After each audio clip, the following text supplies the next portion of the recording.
Para tratar el tema de Electricaribe y el futuro energético de la región Caribe, invitamos al escenario al doctor Amaury Cobo Segrera, vicepresidente de Operaciones para Latinoamérica Hover, a la doctora Ruti Paola Ortiz, viceministra de Energía, y al doctor José Miguel Mendoza Daza, superintendente de Servicios Públicos. Este panel será moderado por el doctor Marco Schwartz, director del diario El Heraldo. Bienvenidos nuestros panelistas y señor Marco, el escenario es todo suyo. Le recordamos que puede medir el tiempo del panel en nuestros monitores.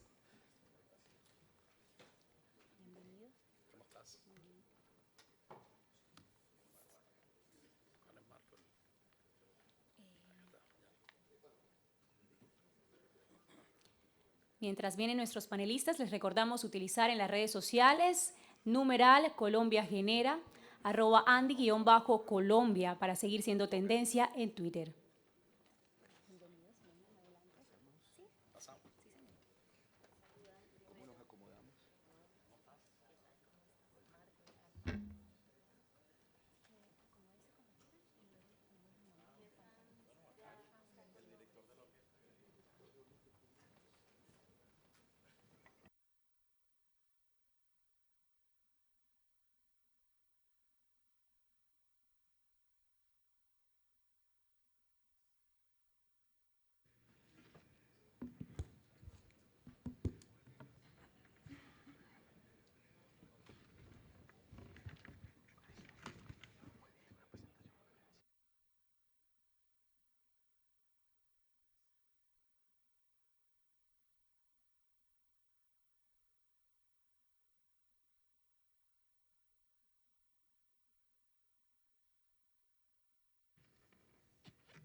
¿Me escuchan? Sí.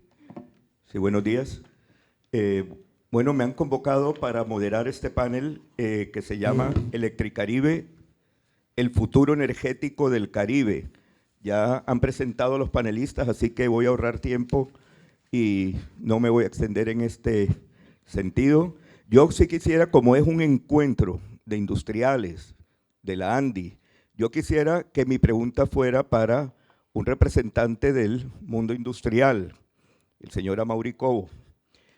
Yo quería que nos contara, porque se escucha en diferentes escenarios que hay alguna preocupación del mundo industrial, del mundo empresarial, sobre el tema que aquí nos convoca, que es el futuro energético, y también sobre el presente energético, de que la calidad del servicio puede ser insuficiente, que las tarifas son elevadas, que eso resta competitividad. Yo quisiera que usted nos hiciera un breve esbozo de cuál es la posición de los industriales ante la actual situación energética.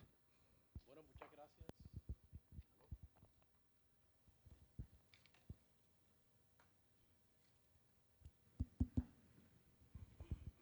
¿Aló? Ok.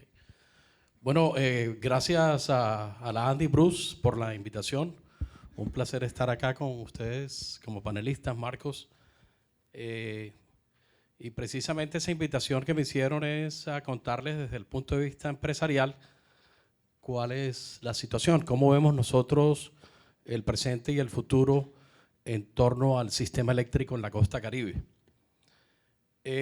Me gustaría comenzar diciéndote, ya que me preguntas, vamos a echarlo en cuento, una fábula, que de pronto a lo mejor pueden pensar que es un cuento de hadas. Pero en el año 1980 me encontraba yo, como decía el libro El Principito, en algún lugar del mundo, en un lugar del planeta, en el cual estuve en una planta de poliestireno durante 3 años. Y en esa planta de poliestireno, que hacía parte de un complejo petroquímico químico muy grande, de unos 15,000 empleados, la energía nunca falló en esos 3 años. No hubo picos de voltaje. Y si hay ingenieros químicos acá en este foro, saben que los procesos de polimerización son procesos que tienen un riesgo cuando están abocados a una falla eléctrica, porque hay altas presiones en los reactores, probabilidad de emisiones atmosféricas, riesgo de incendio. Y en esa planta donde yo estuve 3 años, ni siquiera sabíamos, ni teníamos, ni existía la palabra de generador de emergencia backup. Bueno, 5 años después, en 1985, me encontraba en una planta similar, también de poliestireno. En esa planta se iba la luz permanentemente, picos de voltaje, y había la necesidad de tener generadores de emergencia para cubrir esas fallas eléctricas. En ese año de 1985, ¿dónde estábamos? O sea, cualquiera puede adivinar. Estábamos en Colombia, en la ciudad de Cartagena. O sea que es un problema, el problema que tú me preguntas, Marcos, ¿cuánto tiempo tenemos? Bueno, tenemos, por lo que estoy viendo en el reloj ahí, tenemos como 40 minutos para este tema, Y pero para- tratemos de ser lo más sintéticos y breves, así Ok. tenemos Oportunidad tiempo de de compartir. repartir la palabra. Entonces, ¿qué ha cambiado desde el año 85 hacia acá? Es decir, hoy en día no tenemos esos grandes apagones que había por las caídas de torres eléctricas, por ejemplo. En ese entonces se iba la energía de pronto un día entero. Pero la situación actual es totalmente inaceptable. Nosotros en Cartagena tuvimos el año pasado unas 87 interrupciones, que sumado más o menos a un promedio de 46 horas de falla por año hacen que Colombia sea totalmente no competitiva en el sector eléctrico. Es decir, si comparamos esta situación versus las economías europeas, Estados Unidos, Canadá, donde se encontraba la primera planta o la primera historia que yo les estaba contando, tenemos unas fallas de menos de 2 horas al año, es decir, cuando aquí en Cartagena estamos en 46, inclusive creo que 3 veces peor que la media nacional de las fallas eléctricas. Entonces, para terminar de contestarte la pregunta, sí, los empresarios estamos muy preocupados con la situación actual. Es una situación que es totalmente inaceptable, es preocupante y que no puede continuar de esa manera. Bueno, ya abundaremos más en las causas de que la situación esté así. Yo mi segunda pregunta, y me va a perdonar la viceministra, pero se la quiero plantear al superintendente de servicios porque es el que tiene ahora la papa caliente de la intervención de Electricaribe. Señor Mendoza, ¿cómo está ahora la situación? ¿Ha cambiado en algo? ¿Qué noticias nos tiene que dar? Muchas gracias, Marcos, y muy buenos días a todos. Yo tengo un problema, tengo el síndrome del burócrata, entonces traje unas diapositivas para mostrarles en qué va el proceso de intervención de Electricaribe. Y son 14, pero voy a usar solo un par. Me quiero concentrar rápidamente en 3 puntos. Primero, ¿cómo se preparó esto?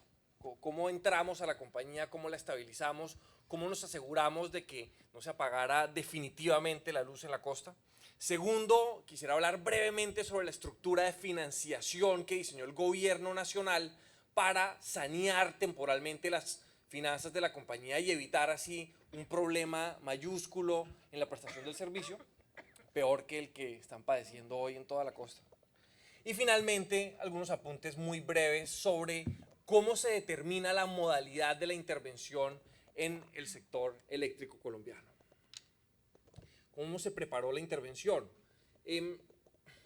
Detrás de la intervención de Electricaribe hubo un trabajo exhaustivo, juicioso, de grupos de ingenieros, y que el presidente de Ecopetrol también los tiene en muy buena estima. Pues yo comparto esa posición. Los ingenieros, como muchos de ustedes sabrán, tienen posiciones milimétricas, no como nosotros los abogados. Por eso lo primero que hicimos para preparar esto fue traer unos ingenieros y ellos construyeron, junto con el equipo del gobierno, eso que ven en la pantalla. Esto es un mapa de riesgos, un mapa de calor que muestra los riesgos de la intervención de Electricaribe.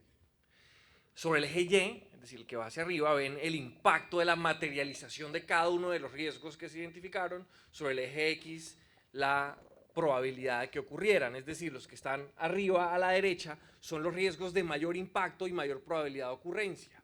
Cualquier persona que quiera intervenir en una compañía tiene, por supuesto, que comenzar por esos riesgos que están ahí, como por ejemplo la operación de los sistemas informáticos que permiten la facturación, la operación de los sistemas que permiten administrar la red de distribución. Si uno no puede controlar eso el primer día de la intervención, pues rápidamente fracasará todo el proceso.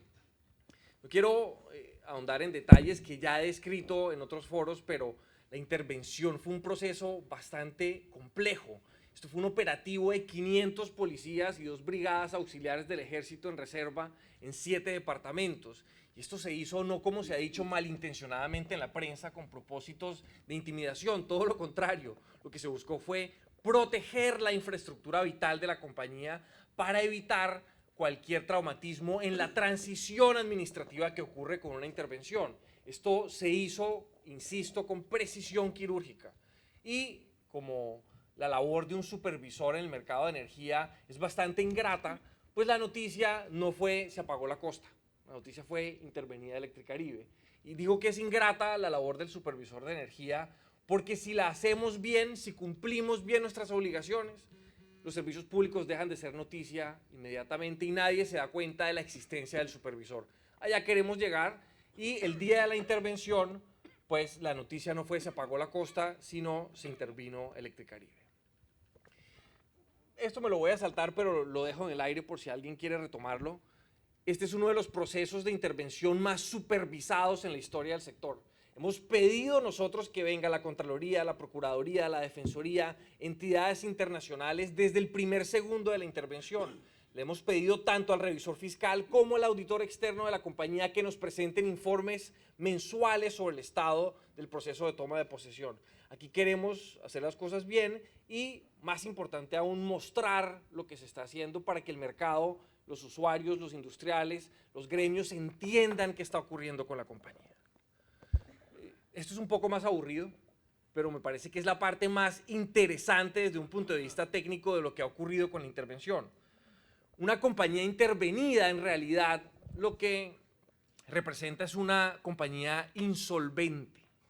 Cuando el Estado asume el control de una sociedad como Electricaribe es porque la compañía no tiene recursos para pagar sus obligaciones. En el caso de Electricaribe, la intervención se produjo en primer lugar por una profunda crisis de liquidez que iba a llevar a la que la compañía cerrara el 2016 con un hueco de caja de más de $500 millones de pesos. Eso habría llevado inexorablemente a un racionamiento generalizado en toda la costa. Por eso, el primer orden del día de una intervención como estas es sanear las finanzas de la compañía, estabilizarla financieramente para que pueda seguir haciendo 3 cosas básicamente: pagando la nómina, pagando la mesada pensional y comprando energía.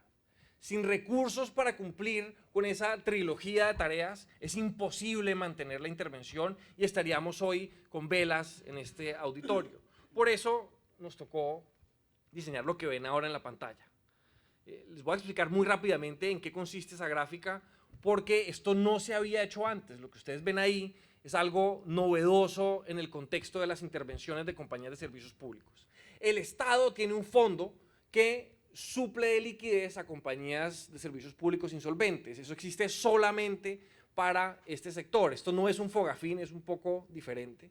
Y el fondo existe porque si una compañía de servicios públicos está insolvente, no puede cubrir sus obligaciones, pues no puede prestar el servicio público que la Constitución Política colombiana caracteriza como esencial. Entonces el Estado tiene que darle un alivio temporal de liquidez a la compañía quebrada para evitar, en este caso específico, que se apague la luz. El día de la intervención, el 15 de noviembre de 2016, ese fondo tenía 150.000 millones de pesos. Una cifra considerable, casi que desde cualquier perspectiva, salvo para esta intervención. 150.000 millones de pesos le alcanza a Electricaribe para comprar energía por 1 semana y media. Entonces, si usábamos todas las disponibilidades del fondo, dejábamos a todas las demás compañías intervenidas, hoy hay 10 adicionales a Electricaribe, dejábamos a todas esas compañías sin recursos y además garantizábamos solo 1 semana y media de compras de energía. Por eso lo primero que hicimos, y aquí participaron varias entidades, el Ministerio de Hacienda, el Ministerio de Minas, el DNP, la Superintendencia, por supuesto, fue ampliar las disponibilidades de liquidez del fondo empresarial. Se emitió un decreto, fuimos al COMPES, fuimos a implorar ayuda a la Comisión Interparlamentaria de Crédito Público y subimos las disponibilidades de efectivo del fondo empresarial de 150.000 millones a $500 millones de pesos. Con esa caja ya teníamos la manera para mantener viva Electricaribe durante la intervención. Pero, por supuesto, entregarle $500 millones de pesos de recursos públicos a una compañía insolvente es una propuesta bastante arriesgada. Por eso, y aquí viene la parte novedosa, le cambiamos, dimos un pequeño giro a la función del fondo empresarial. De ser un simple proveedor de liquidez mediante préstamos, lo convertimos en un banco. En un banco que en lugar de prestarle $500 millones de pesos a Electricaribe, simplemente diseña un esquema de garantías alternativas para que la compañía pueda comprar energía en el mercado mayorista sin tener que prepagarla. La pasamos, gracias a esto, de un esquema prepago a un esquema pospago, para que ella misma con su propia caja pudiera pagar la cuenta de la luz al final del mes. Esa medida, sumada a la suspensión de los pagos de todas las obligaciones financieras anteriores a la intervención, pues ha contribuido a que la compañía hoy pueda operar en condiciones de más o menos normalidad. No quisiera decir normalidad absoluta porque el trauma de una compañía insolvente es indescriptible casi. Entonces la compañía está más o menos sobreviviendo gracias a esa estructura que se diseñó. ¿Por qué es importante esta estructura? ¿Por qué les traigo esta gráfica tan aburrida para que la vean un viernes de carnaval?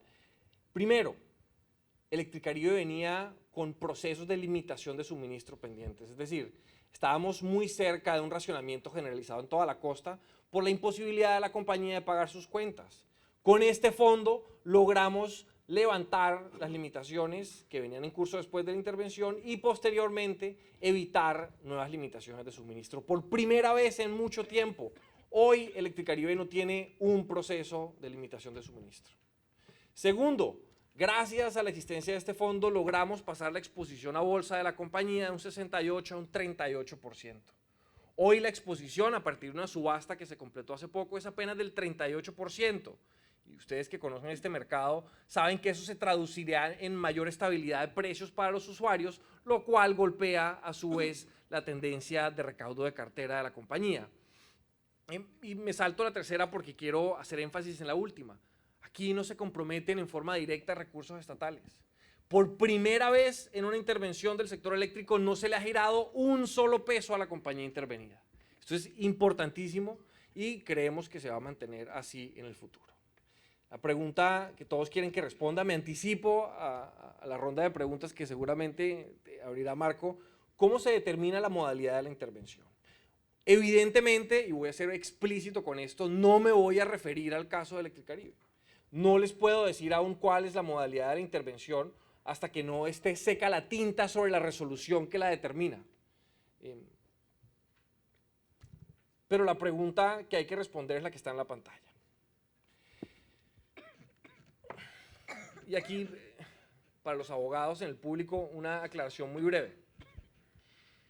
No existe en Colombia un régimen de intervención de compañías de servicios públicos. Hay 5 artículos en la Ley 142 que remiten al Estatuto Orgánico del Sistema Financiero, que a su vez nos lleva al Decreto 2555 de 2010. Es un problema terrible porque las externalidades que resuelve el sistema de quiebras de los bancos son diferentes a las que corresponden en el caso de compañías de servicios públicos, pero bueno, es el régimen que tenemos hoy y hay una propuesta para cambiarlo, pero bajo ese régimen que tenemos hoy, la pregunta es si Electricaribe puede cumplir con su objeto social hacia el futuro según las normas que rigen ese objeto social. Se los traduzco al castellano. La pregunta es si la compañía puede prestar el servicio de distribución de energía bajo los estándares que ha dispuesto la CREG, en este caso, el índice trimestral agrupado de discontinuidad. Si hacia el futuro la compañía no puede hacer eso, habrá que tomar una decisión. Si lo puede hacer, pues hay otra decisión diferente. ¿Cómo llega uno a responder esa pregunta? Yo iría con 2 ejes. Primero, un modelo financiero. Necesitamos un modelo financiero que nos permita predecir cuántos flujos de caja va a generar la compañía en los siguientes 5 años. Y eso se lo aplicamos a un segundo modelo que nos permite saber cómo se va a comportar la calidad del servicio en el futuro. Por ejemplo, si para cumplir con los estándares de la CREG se requieren inversiones de X, habría que mirar si la compañía, en las condiciones en que está, generará esos recursos, ese X, hacia el futuro. Entonces, dependiendo de esa respuesta, habrá que tomar decisiones. Para responderte la pregunta, Marco, después de todo lo que acabo de decir, el problema de Electricaribe es un problema de la infraestructura de distribución de la compañía. A eso se reduce. Las interrupciones, el rezago que ha generado esto en el crecimiento empresarial e industrial de la costa. El problema vital para todas las personas que lo viven a diario, horas incontables de interrupción, electrodomésticos quemados, la niña que se nos murió en Taganga hace algunos meses, todo eso se reduce a lo que ven en la pantalla ahora. Infraestructura obsoleta que no se ha reemplazado oportunamente ni ha tenido los programas de mantenimiento que se requieren para mantenerla vigente. ¿Cómo se resuelve esto? Pues fácilmente, inyectándole a la compañía los recursos que se requieren para hacer las inversiones inmediatamente o esperando que la compañía con sus propios flujos de caja pueda hacer esas inversiones. La única solución es esta. Les quiero decir una cosa, esto es nuevo, esto sí no lo he dicho antes. La infraestructura de distribución de Electricaribe está en un estado absolutamente crítico. Nuestros técnicos predicen que esto en cualquier momento puede fallar. La red de distribución de alto voltaje de la compañía muestra tal grado de obsolescencia y deterioro que en cualquier momento vamos a tener un problema grave. Parece que la intervención nos permite solventar algunos de estos problemas, pero es importante, y yo quiero que entiendan que el problema real de la compañía, lo que nos ha traído a esta situación que vemos hoy, es el deterioro absoluto de su infraestructura de distribución, y la intervención nos permitirá resolver este problema de alguna u otra manera. Bueno, el superintendente nos ha hecho una advertencia, pues que la verdad que no me parece digna de ser tenida en cuenta, bastante grave, y yo le quisiera preguntar a la viceministra, justamente es cómo se ha llegado a esto, quiénes son los responsables, qué cuota de responsabilidad tiene el gobierno o gobiernos anteriores, el gobierno central, al margen de quien esté al frente, qué responsabilidad tienen las otras ramificaciones del Estado por no pagar, qué responsabilidad tiene la empresa Gas Natural Fenosa, porque siempre uno se tira en el balón a los otros. Ahora mismo hay una controversia en la que Gas Natural Fenosa plantea unas exigencias de casi 3 billones de pesos. Entonces, a ver si alguna vez nos aclaramos de quién es el responsable de que se haya llegado hasta este punto. Bueno, buenos días a todos. Alandi, muchas gracias por la invitación a participar en el panel. Gracias a la intervención de José Miguel he descubierto que sufro de síndrome de burócrata. Gracias, José Miguel. Yo también tengo una pequeña presentación, pero para contestar tu pregunta, Marcos, pues tengo varias limitaciones. Unas funcionales, y es que el trabajo del Ministerio de Minas y Energía no incluye determinar los responsables de la situación. Y aquí yo creo que ahí es un mensaje de, en cambio, ¿qué hicimos? La identificación de la responsabilidad respecto de los operadores fue identificada por la superintendencia, quien actuó en consecuencia. Los temas de la controversia internacional, por su delicadeza, están amparados en el marco de la confidencialidad, por lo que yo aprovecharía el espacio para contarte, también en el sentido de tu palabra, qué ha hecho el gobierno nacional y las autoridades involucradas en la situación de Electricaribe. Y en esto es importante señalar que la intervención es un mecanismo extremo, es una última instancia. José Miguel lo sabe y lo hemos discutido en varios escenarios, es una instancia supremamente dolorosa y riesgosa, parte de la base de una matriz de riesgos, y lo que busca es ser la instancia que evite una situación de interrupción definitiva o crónica de servicios. Yo creo que en esa medida el Estado ha actuado adecuadamente, la superintendencia ha hecho una labor loable con una intervención seria, juiciosa, técnica, que además nos está dando señales de garantía en lo que puede ser el futuro de la prestación de energía en el Caribe. Y siguiendo con mi síndrome de burócrata, aquí lo primero que hay que decir es que respecto de la capacidad que tiene la región de prestar el servicio de salud, el gobierno nacional y las autoridades involucradas vienen trabajando hace años para identificar cuál es la situación de Electricaribe. La situación de rezago que nos mostraba José Miguel en esa foto tan explícita tiene que ver con una falta de inversión en la infraestructura, ya no solamente para el mantenimiento, sino para tener la infraestructura necesaria para seguirle ritmo a la evolución industrial de la región. y lo decía Mauri, es insostenible un nivel de servicio como el que estamos teniendo frente a la capacidad, al potencial y al desarrollo que ha tenido la industria de la costa Caribe. La costa Caribe crece al doble en términos de demanda de energía que el resto del país. Lo mínimo que se merecen es una infraestructura que les siga el ritmo y les permita darle potencial para seguir creciendo. En ese sentido, el Gobierno Nacional ya viene identificando hace años y fue lo que se concretó en el 2015 como el Plan 5 Caribe, que es un registro de cuáles son las inversiones principales que se deben hacer en términos de transmisión. Y aquí yo resalto un tema que mencionó ayer el ministro, y es que el tema de la región Caribe no es de generación. No solamente tenemos excelente nivel de generación en el país y por supuesto en la región Caribe, sino además hoy, gracias a la regasificadora, contamos además con tranquilidad y confiabilidad de que nuestros generadores tienen insumos suficientes para que la generación no sea un motivo de falla, no lo ha sido hasta ahora. ¿Cuál es el reto? La infraestructura de transmisión y de distribución. Ese es el reto que tenemos. Se identificó por años de trabajo de la Unidad de Planificación Mineroenergética, en conjunto con el operador en su momento y por supuesto de todo el Gobierno Nacional, el Ministerio también, cuál es la necesidad de infraestructura de la red nacional, cuál es la necesidad de infraestructura de la red regional y cuál es esa local que le correspondía hacer al operador.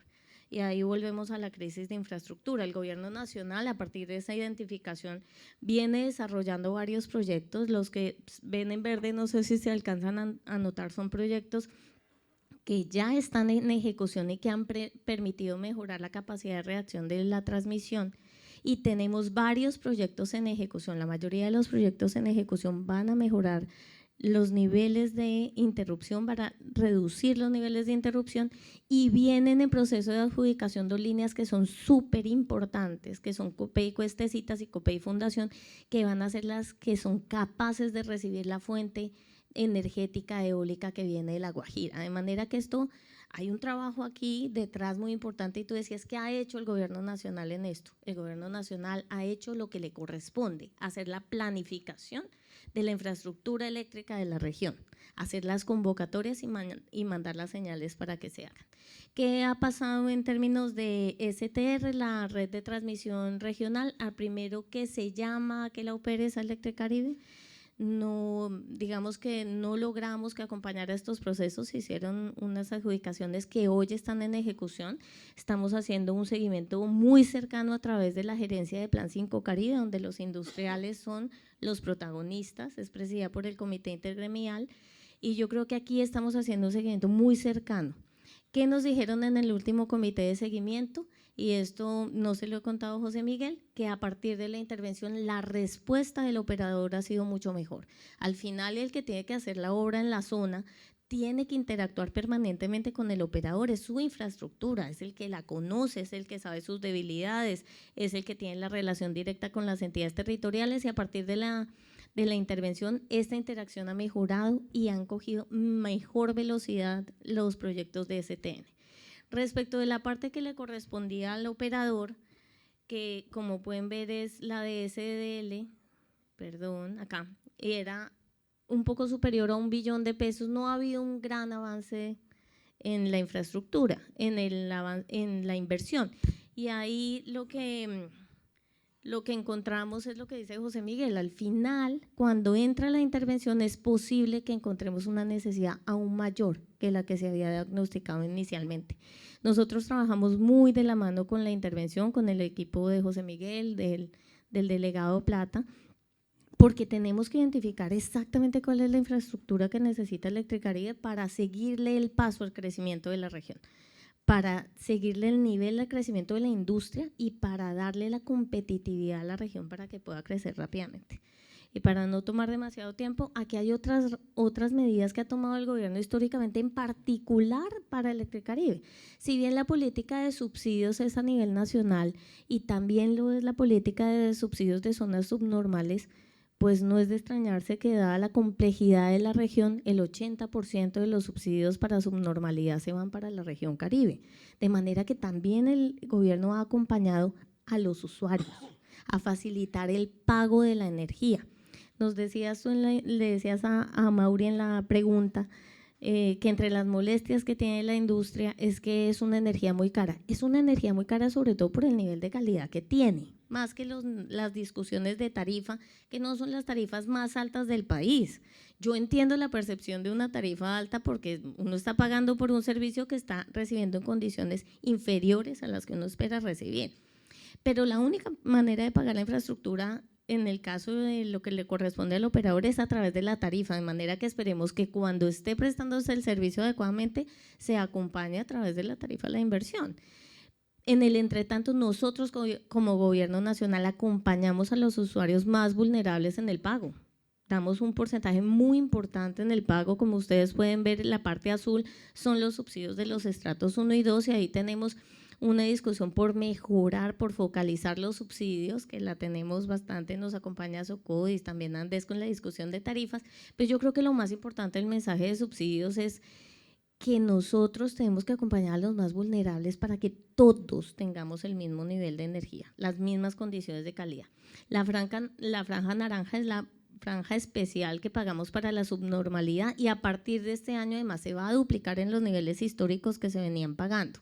Esto le va a dar un refuerzo a la posibilidad que tienen las empresas, donde hay subnormalidad y Caribe es la protagonista en este momento, de pagar mejor, recibir mejores ingresos y destinarlo a inversiones adecuadas. Y aquí viene un poquito el futuro, pero yo quiero dejarte espacio para las preguntas, si quieres. Sí, no, yo quisiera hacer una ronda en el sentido contrario de preguntas, empezando por la viceministra, y yo presumo que después quisiera también abrir un espacio breve para preguntas del público, así que hago una ronda, pero en el sentido inverso. Viceministra, sí, está muy bien las medidas que está tomando el gobierno, pero la sensación que muchos tienen, por lo menos aquí en la costa, es que se tardó mucho. Está bien que haya una reacción, pero que se tardó mucho. Esto se ha podido empezar hace mucho tiempo, la situación estaba clara ante ojos de prácticamente todo el mundo en la costa, que había unos problemas de infraestructuras, y lo primero que le quiero preguntar es, ¿por qué se tardó tanto? Y segundo, cuando yo le hablo de establecer responsabilidades, evidentemente no son responsabilidades en un ejercicio de fiscalía o judiciales, sino para entender el diagnóstico, lo que pasa, porque hay una controversia en curso. Entonces, la compañía Gas Natural Fenosa se queja de que no le pagan. El gobierno, el presidente, en una visita que hizo en el Heraldo precisamente cuando ya había empezado a agudizarse la crisis de Electricaribe, también se habló en aquel momento de crear una especie de fondo de las entidades del Estado, aunque no fueran dependientes del gobierno central, porque hay muchos hospitales, muchas gobernaciones, alcaldías que adeudan a Electricaribe, exactamente a Electricaribe. Y por otra parte, también quisiera saber la opinión de la viceministra sobre el argumento que da Gas Natural Fenosa de que ese es el problema, de que le deben dinero y no ha podido elaborar sus programas de inversión. Bueno, gracias, Marcos. Lo primero que hay que decir es que, como vieron la estructura de los ingresos, hay un fuerte acompañamiento del Gobierno Nacional en los ingresos de la empresa que presta los servicios en la región, y es que hay un componente muy importante de los subsidios. Históricamente los subsidios se vienen pagando con eficiencia, con rapidez. El año pasado, que fue un año fiscal muy difícil, tuvimos unas restricciones tanto de presupuesto como de caja. Hoy, además, tengo la maravillosa noticia que después de un arduo trabajo por parte de Hacienda y nuestro, se logró el giro de los subsidios que estaban pendientes del año pasado. Pero eso fue una situación excepcional. Los subsidios siempre tienen particularidades, pero en general tienen un ciclo normal de giro que le permite pagar a los operadores sus cuentas, sus responsabilidades, de manera que haya un porcentaje de ingreso muy acompañado por el Estado. Adicionalmente, también la región Caribe ha sido la principal beneficiaria de los proyectos que están destinados a la normalización. Ese es un ingreso que sale directamente de un fondo que se llama el PRONE, donde nuevamente el 80% se ha destinado a la región Caribe y está orientada a darle liquidez a la empresa para hacer las inversiones en normalización de redes, es decir, en acompañar ese crecimiento de infraestructura de manera que pueda vincular los barrios que crecieron en subnormalidad. Yo creo que eso no se puede desconocer. El diagnóstico, si efectivamente hay alguna razón o no de las que alega la empresa, yo creo que nos va a ayudar mucho el trabajo que tiene la superintendencia estando adentro para conocer cómo se dieron las cosas. Lo que te puedo decir es que no es un trabajo reciente identificar la infraestructura. La infraestructura tiene un nivel de deterioro que es evidente, como tú lo dices, hace mucho tiempo. En ese sentido se planteó el Plan 5 Caribe, que es el resultado de un trabajo que venía haciéndose por años de planificación, al punto de que ya tenemos infraestructura en uso, y tú sabes que la infraestructura eléctrica se toma un tiempo, no solo por los trámites ambientales, sociales que fueron ampliamente discutidos el día de ayer, sino también porque tiene una complejidad técnica y la región tiene unas particularidades climatológicas que hay que tener en cuenta. Pues yo creo que allí sí hay una oportunidad de hacer un reconocimiento de cuál es la infraestructura que requiere la región exactamente. Cuando se hace el Plan 5 Caribe, se hace con un diagnóstico de la empresa. Lo que estamos recibiendo de información por parte de la superintendencia es que el diagnóstico es muy superior. Luego aquí también hay unas responsabilidades en términos de la inversión que le corresponde a los operadores, del uso de los recursos que reciben por parte de sus usuarios, pero también de los subsidios. Y solo para finalizar, la región Caribe tiene un componente industrial muy importante y muy valioso. Esos son excelentes pagadores. Ahí había una oportunidad de crecer en infraestructura que no es fácil entender, por lo menos a primera vista, por qué no se dio. Cuando tú tienes unas empresas tan serias, tan formalizadas, tan organizadas, con buenos recursos, con capacidad de pago, es difícil entender por qué no se dieron las inversiones por parte del operador. Bueno, esa pregunta el superintendente me hace señas, pero también se la quiero preguntar en cualquier caso, pero antes, si me permite, señor Mendoza, es que usted en la intervención anterior hizo una advertencia que quiero insistir en ella porque la sentí como de suma gravedad, e incluso usted se encargó de enfatizar la gravedad de la advertencia. Yo quisiera que entrara más en detalle sobre eso. ¿Qué puede ocurrir? ¿A puertas de qué estamos? Porque si puede ser más explícito en lo que es la situación y a qué nos estamos enfrentando, y después le ruego que se extienda en lo que hablaba la viceministra. Muy bien, comienzo entonces, Marco, por esa afirmación que hice. El estado de la red de distribución de Electricaribe, insisto, es crítico. Es decir, los transformadores, las subestaciones, las redes de la compañía muestran tal grado de deterioro que en cualquier momento podemos tener un incremento en las horas de interrupción de energía en la costa atlántica. Esa es en la costa Caribe. Esa es la dura realidad. La red de la compañía no está en condiciones de prestar un buen servicio. Así tuviéramos hoy toda la plata que se requiere, la simple reposición de equipos, el simple programa de mantenimiento aumentaría inicialmente las horas de interrupción. Estamos en un hoyo negro de tal hondura, de tal magnitud, que salir de él va a tomar tiempo, trabajo y sudor. Pero perdone que le interrumpa. Hasta ahora ha habido una prestación, como decía el señor Cobo antes y como sabemos los costeños, bastante deficiente en comparación con la media nacional, las horas sin luz. ¿Qué es lo que va a hacer ahora? ¿Qué está ocurriendo para que ahora usted presente una situación incluso más grave de la ya preocupante que había? ¿Es por el hecho de que se van a hacer trabajos para la mejora o algo está ocurriendo ya que ha llegado su vencimiento, algún tipo de equipo? ¿Qué es lo que está ocurriendo exactamente? Lo que está ocurriendo y lo que hemos podido ver es que la red está significativamente más deteriorada de lo que creíamos. Eso es lo que está ocurriendo. La red está en un estado, no se me ocurre una palabra mejor que crítico. La red en cualquier momento puede empezar a fallar más de lo que ha venido fallando. Y ese es un problema que se puede corregir, pero como ya lo dije, va a requerir esfuerzo. Pero quiero complementar un poco la respuesta a tus primeras preguntas. Hay que fortalecer, para comenzar, como ya lo dijimos en el Congreso del Mercado de Energía Mayorista hace algunos meses, la supervisión del sector. Creemos que no hay unas mediciones reales, por ejemplo, de la calidad con la que se presta el servicio de energía en Colombia. Creemos que la supervisión de la superintendencia tiene que tener una orientación mucho más técnica que la que ha tenido en el pasado. Creemos, por ejemplo, que la discusión tan álgida sobre la metodología tarifaria solo puede tener sentido si hay una medición real de la calidad en la distribución de energía. De nada sirve crear un sistema tarifario que introduce incentivos para que los prestadores se comporten de una manera si es imposible medir con certeza absoluta los índices de calidad del servicio. Y hemos detectado problemas ahí. Los hemos venido encontrando en todo el sector y lanzaremos, por supuesto, las investigaciones que correspondan, pero nos parece que si no se fortalece la supervisión, el sistema no tiene vocación de funcionar. Como ocurre, por ejemplo, con un tema que ustedes conocen muy bien, el cargo por confiabilidad. El delegado Plata lo va a mencionar en una conferencia posterior, pero les anticipo una cosa. Una de las principales conclusiones de los expertos que llegaron a Colombia a analizar la crisis del fenómeno del Niño y el racionamiento al que casi nos vemos abocados, una de las principales conclusiones es que no hay un sistema serio de supervisión del sector en el país. Así lo dice Shmuel Oren en la página 2 del estudio que presentó sobre el sector de energía en Colombia. Entonces, sin una supervisión real, esto no puede funcionar. Rápidamente, hiciste una pregunta sobre unas acusaciones que se han venido formulando en los medios. Pues miren, para mí ese matoneo mediático al que hemos venido siendo expuestos es absolutamente reprochable. Se ha dicho que la intervención es una expropiación. Para nada.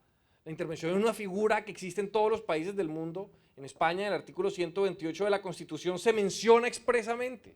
Esto existe alrededor del mundo. Es un proceso de insolvencia para compañías prestadoras de servicios públicos que simplemente no pueden pagar sus cuentas. Esto es lo más habitual que existe en el sector. Y no quisiera volver a repetir lo que ya hemos dicho en el pasado sobre las causas que llevaron al colapso de esta compañía, pero yo creo que ahí los números tienen que ser nuestra guía absoluta para llegar a conclusiones. No podemos actuar a partir de prejuicios o a partir de acusaciones temerarias contra todo un sector de la población colombiana. Tenemos que revisar los números. ¿Y qué nos dicen los números? Pues una verdad muy diferente a la que ha venido haciendo carrera de manera totalmente injusta en los medios. Bueno, yo le quería preguntar si podría extenderse un poquito más en la última afirmación que acaba de hacer, es decir, qué se ha dicho en los medios, porque yo lo que quiero entender es cuál es la respuesta del gobierno, de las autoridades, al argumento que suele decir Gas Natural Fenosa de que no puede hacer inversiones porque no le pagan. Bueno, mira, un autor muy famoso que ya murió hace algunos años, Edward Said, tiene una teoría que él llamaba el orientalismo. Era la posición de los académicos británicos sobre habitantes del Medio Oriente, y era una posición absolutamente vejatoria y prejuiciosa. Yo creo que algo similar ha ocurrido aquí con esa idea de que los costeños no pagan. Esa afirmación generalizada de que en la costa hay un problema cultural que hace imposible que se cobren las facturas. Ya lo dije en el pasado, pero lo repito acá. Los índices de facturación en la costa muestran una realidad mucho más matizada, y esa es la palabra clave. Aquí no podemos resolver un problema de esta magnitud con afirmaciones generalizantes y prejuiciosas. Hay que mirar los números. ¿Qué dicen los números? Pues que una buena parte de la población de la costa, por supuesto que paga las facturas. El 97.9% de lo que los auditores de Electricaribe llaman el mercado gestionable se está cobrando en la costa. ¿Que la compañía tiene un problema de recaudo? Por supuesto, los números también lo muestran. Así como lo tienen los bancos, compañías de distribución en el resto del país y del mundo. ¿Qué hace una compañía, una sociedad anónima que tiene un problema de recaudo? Lo resuelve. Bancolombia tiene una cartera castigada de 4.4 billones de pesos de los últimos 10 años. Yo no veo a Bancolombia cerrando los cajeros y sucursales y pidiéndole al gobierno un rescate o unas transferencias dinerarias a título gratuito. Los problemas de recaudo se pueden resolver, por supuesto que sí, pero si la discusión se hace pues con la seriedad que se requiere, reconociendo las causas verdaderas del problema y enfrentándolas en la medida en que se pueda. Señor Cobo, yo lo que quería saber es, bueno, si usted tiene alguna opinión sobre algunas afirmaciones que se han hecho de cómo estamos en el momento en el que estamos, y si tiene información o datos generales del sector, esta situación, cómo los está afectando, porque se suele decir que esta situación afecta la competitividad, la productividad. Yo quiero ver si usted tiene datos mesurables, medibles sobre estas afirmaciones. Bueno, Marcos, lo primero que te quiero responder fue la pregunta anterior que lo dijo Paola en la parte de costos. Nosotros como empresarios hoy en día estamos pagando tarifas el doble de las de Estados Unidos, es decir, definitivamente las tarifas también son no competitivas. Por el otro lado, yo creo que del tema de competitividad hemos hablado mucho. A mí lo que me gustaría, Marcos, concentrarme es en dar unas sugerencias, porque definitivamente José Miguel simplemente nos afianza esa preocupación que nosotros tenemos, y la manera de salir adelante mientras se corrige el problema Electricaribe es incentivando otro tipo de cosas, y esas son las que yo me voy a referir ahora.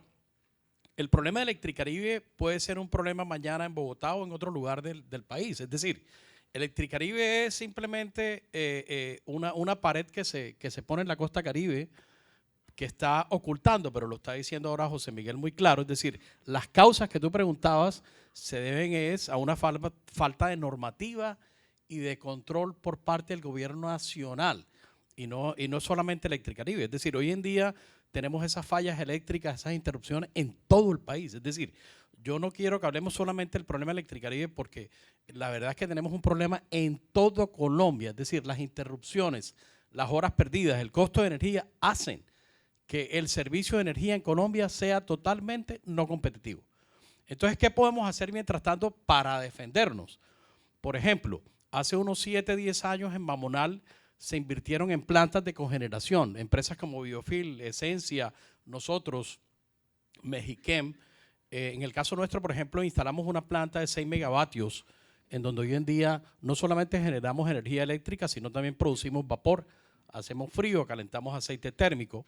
Pero, por ejemplo, hoy en día están hablando de que quieren recalcular el cargo por energía de respaldo. Es decir, ¿cómo es que después nos van a cambiar las reglas del juego a nosotros como empresarios? Entonces, una de las propuestas que va a incentivar el tema de las plantas de cogeneración es precisamente, olvídense de aumentar, quieren aumentar más o menos 10 veces esa tarifa a más o menos uno del orden de 38, 40 pesos a las plantas de cogeneración, y mientras tanto acá en la costa y en todo el país nos tenemos que defender de las fallas de energía. Entonces, por favor, olvidémonos de cargarle más cuotas de respaldo y asegurémonos de que esa energía de respaldo para todas esas industrias que tienen cogeneración va a estar ahí. Es decir, inclusive hay algunos distribuidores que han dicho estar de acuerdo con nosotros de no volver, por ejemplo, a incrementar esas tarifas.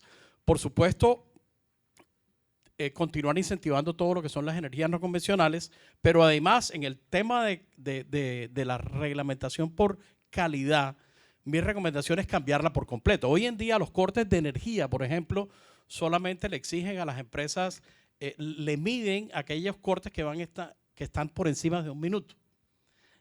Cuando ya en el mundo automatizado hoy en día, todos ustedes saben que fallas de 30 segundos menores o picos de voltaje que ni siquiera llegan al minuto pueden ocasionar unos problemas en aparatos electrónicos tremendos, que en el caso de Mamonal pueden, por ejemplo, también llevarnos a emergencias de reacciones, etcétera, en todas estas plantas de polimerización. Entonces, en eso que tú muy bien dijiste, José Miguel, con lo cual estoy de acuerdo, hay que cambiar por completo la normativa de cómo medir la calidad de precisamente esos distribuidores de energía para meterlos en cintura.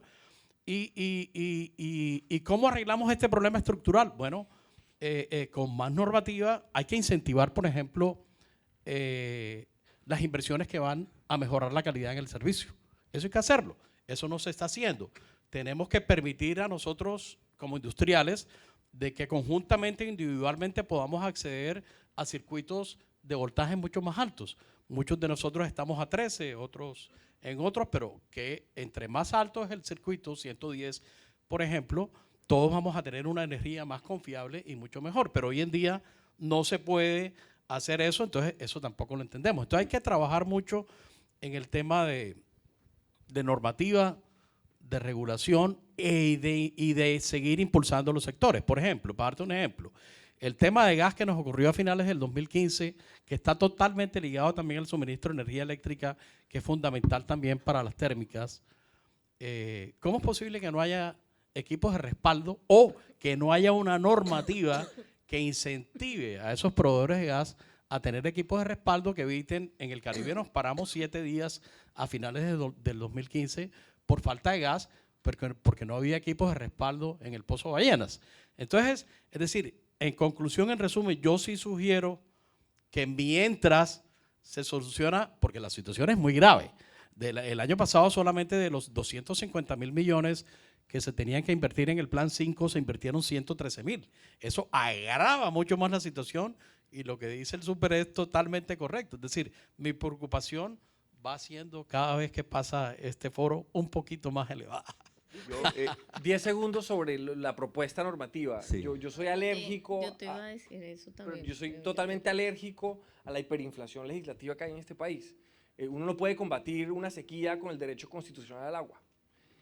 Aquí igual, yo creo que la CREGA es una labor impecable, impecable, que uno podrá ajustar o actualizar con el tiempo, pero yo creo que lo que nos falta más bien es fortalecer las instituciones de supervisión como esta superintendencia, que tengan los técnicos que entiendan lo que están haciendo, que tenga la potestad sancionatoria requerida, que tenga la orientación correcta para asegurarnos de que se estén cumpliendo las leyes, pero el mensaje es un poco menos leyes, más supervisión y ejecución de eso. Y lo otro, Marco, Sí. perdóname un segundito. Lo otro que se... Ahí lo- pone time's sí, up. time's up, Eso pero, debe significar algo. pero, lleva un rato. pero Bueno. lo último es que no solamente el tema es la inversión del Plan 5, sino que las obras que están en manos del gobierno nacional en el STN también están demoradas. Entonces, por ejemplo, la famosa subestación de la Marina que va acá en Cartagena todavía no se ha hecho y hay otras líneas de 110 que también están demoradas y otros circuitos, otras subestaciones como las de Turbaco, Carreto, etcétera, que también andan demoradas. Entonces, no coloquemos solamente nuestros hombros y nuestras preocupaciones, sino qué se puede hacer. Hay que aligerar, hay que acelerar las inversiones en el STN. Si eso se hace, además de lo que se piensa hacer en el mejoramiento de las redes Electricaribe, vamos a tener energía a mayor voltaje, a 110, mucho más confiable y de mejor calidad. Entonces, también está en manos del gobierno nacional acelerar todas esas inversiones que no dependen del flujo de caja de Electricaribe. Viceministra. De acuerdo, gracias. Rápidamente, porque el tiempo se nos agotó hace rato. En el tema regulatorio, si bien como dice el superintendente, no todo es regulación. Una parte también es la manera de cómo actuamos, la manera como se operan las cosas. Sin embargo, en la discusión tarifaria que estamos teniendo en este momento, precisamente el reto que tenemos es que también la remuneración tarifaria introduzca el incentivo directo y claro de la calidad.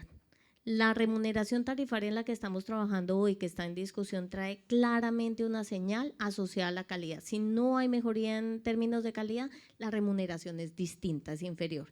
De manera que sí estamos atacando también directamente y hay varias señales que estamos construyendo, que están en discusión, que estamos escuchando a operadores y al sector para mejorarlas, pero lo que estamos haciendo es una señal tarifaria que introduzca elementos concretos de calidad, para ser muy rápida. Y sobre el tema de las obras, nosotros estamos mejorando la velocidad. Hacer una obra en el país no es fácil, pero hacer una obra y conseguir un predio en Cartagena es casi imposible, por ejemplo, para la subestación de la Marina. En esto quiero hacer un reconocimiento, ya que veo por acá a Álvaro Chávez, al Ministerio de Defensa que nos está ayudando a ubicar un lote, porque no es fácil encontrar un lote. Cuando uno prevé cuál es la infraestructura que tiene que hacer, eso es una tarea técnica compleja, pero hacer una obra con el tema que tenemos de ubicación de predios, con las gestiones prediales, con los retos ambientales, y eso que nosotros somos un sector bien estructurado y juicioso, los retos sociales, esto tiene sus complejidades. Acá hago un llamado de atención para cerrar, y es que todos hacemos parte de la mejora de la calidad de los servicios. El tema de generación, autogeneración, también estamos revisándolo y estamos escuchando las observaciones que se hacen. El potencial energético que tiene la región Caribe es inmenso, es de público conocimiento el potencial de La Guajira, pero el mejor potencial eólico está en el corredor de Galera Zamba. El nivel de irradiación de la zona es mejor que el resto del país. O sea, aquí lo que hay es potencial para trabajar y en eso estamos.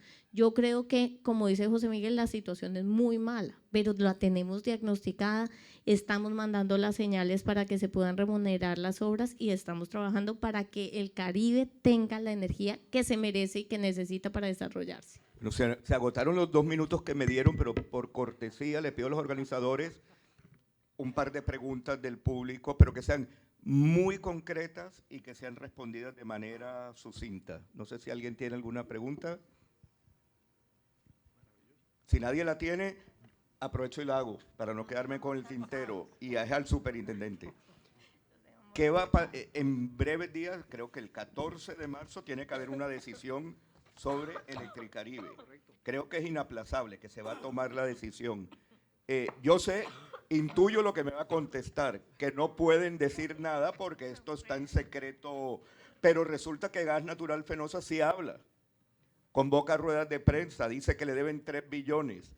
Entonces, ¿qué posibilidad de que nos digan algo más de lo que ya sabemos de que hay una controversia? El promedio de los procesos de intervención en el sector es 7 años. Yo tengo compañías que llevan 12, compañías que llevan 5, 6, el promedio es 7. Para mí eso es un exabrupto, es inaceptable que un proceso de intervención dure tanto tiempo.